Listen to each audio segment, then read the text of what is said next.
Hi everyone. So this video is walking you guys through your second essay assignment. You guys have done sort of what is traditionally in a 16-week course is 2 units in one. So you've read a number of texts within different genres, and you've read a number of texts across movements. So you've looked at the Enlightenment movement and Romanticism. So what I'm going to have you guys do for this one is choose the movement that you would like to write about. So you can write about a work, you're going to choose one author and work within one of the movements. So you can choose either an author from the Enlightenment or an author from the Romantic movement. And then from there, choose one of the works from that author. So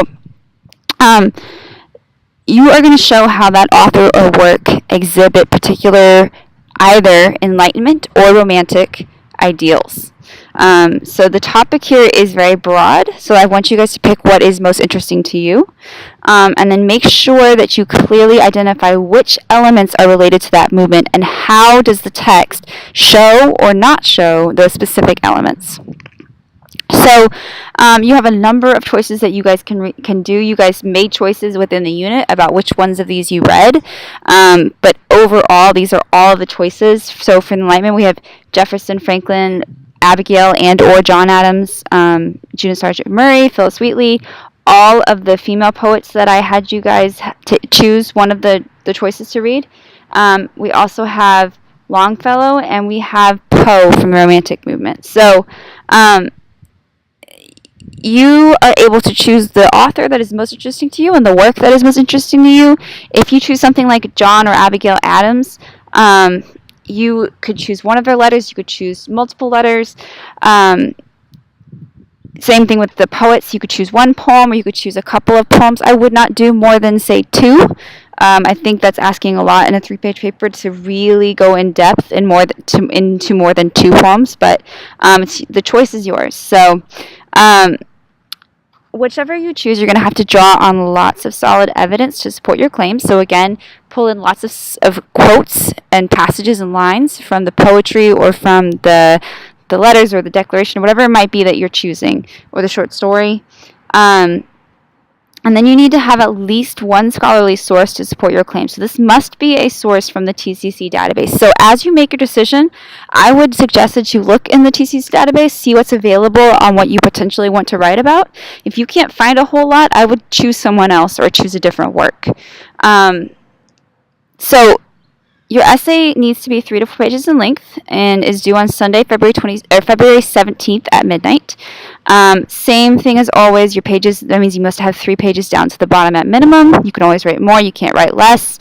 Remember that everything's checked through Safe Assign for plagiarism, and that a bibliography is required and an MLA formatting is required. You should use all the notes you've taken, so on your graphic organizer, the presentations, your videos, anything else that's been available to you as a resource, use that to help you create this essay and these talking points. So you're going to be graded on making sure you have a complete development of your argument centered around the central ideas of the movement. So you need to demonstrate to me that you fully understand what the central principles or ideas of the Romantic or the Enlightenment movement were. So make sure that you are clearly connecting the text and analyzing the text as a piece of literature, just as you did in your first essay where you looked at characterization or similes or metaphors or imagery or whatever those elements might be. Connect that to the specific ideals of the time period or of the movement. So how is, for example, the biblical allusions in say the Declaration, how is that demonstrating a particular ideal of the Enlightenment movement? Or how is something like Poe's tone or imagery or foreshadowing helping to create this Gothic idealism of the medieval period that's being harkened back to in Romanticism? These are just broad ideas, but they're things to kind of give you a concept of what I'm talking about. You also need to make sure that you have the proper number of outside resources, meaning it must be at least one outside scholarly source. And then make sure that you have lots of good evidence to support your claims, both from the primary and the secondary sources. So pull in those quotes from both the primary and the secondary sources to support your ideas. And then make sure you have proper MLA, good depth of analysis and scholarly language here. So I'm looking for that terminology related to the genres and to the movements.